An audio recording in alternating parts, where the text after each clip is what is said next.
그런데 이 강력한 더위는 우리나라만 괴롭히고 있는 게 아닙니다.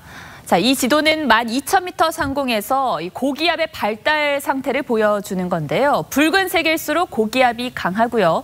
이 지역들은 고기압이 뚜껑처럼 대기를 덮으면서 뜨거운 열기가 갇혀버리는 이른바 열돔 현상이 나타날 가능성이 높습니다. 그러니까 대부분 북반구 지역이 이 열돔에 갇히면서 기상관측 이래 최고 기온 기록을 경신하고 있는 겁니다. 폭염에 신음하는 지구촌, 오늘의 포커스입니다.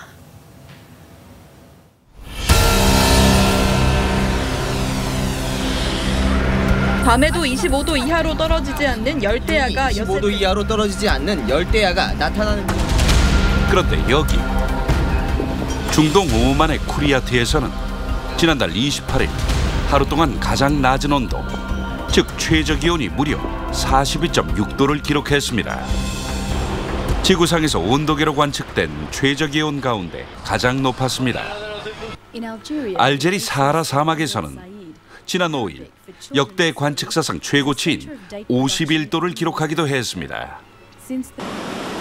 옆 나라 일본 역시 폭염으로 비상입니다. 지난 주말부터 14명이 열사병으로 목숨을 잃었습니다. 連日の猛暑です。湿度も非常に高いので、もうかなりしんどい状況がもうずっと連日今続いております。 폭염은 화재로 이어지고 있습니다. 지난 13일 미국 서부의 유명 국립공원 요세미티에서 시작된 불이 엿새째 번지고 있습니다. So these helicopters are dropping water and trying to cool things down. 북유럽에서는 이례적으로 광범위한 지역에 동시다발적으로 화재가 발생했습니다. 스웨덴과 노르웨이, 핀란드, 러시아 등 북극 지역과 인접한 국가에서 최소 11건의 산불이 확인됐습니다. 북반구 지역에 유례없는 폭염. 이유가 뭘까요? 이른바 열돔 현상.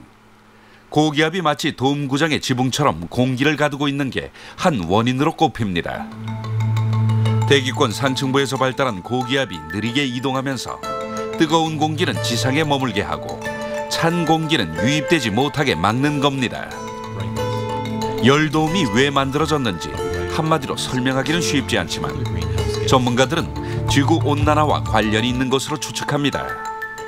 가장 더워지는 원인은 지구온난화로 인한 기온 상승이고요. 그러니까 우리가 이제 내년에 가면 우리가 지금까지 상상하지 못했던 폭염, 이런 것들이 더 자주, 더 강도도 강하게 발생할 수 있다는 거죠. 지난 겨울 이런 뉴스를 전해드렸었죠.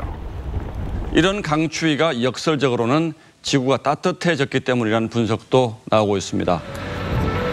겨울엔 혹한, 여름엔 폭염.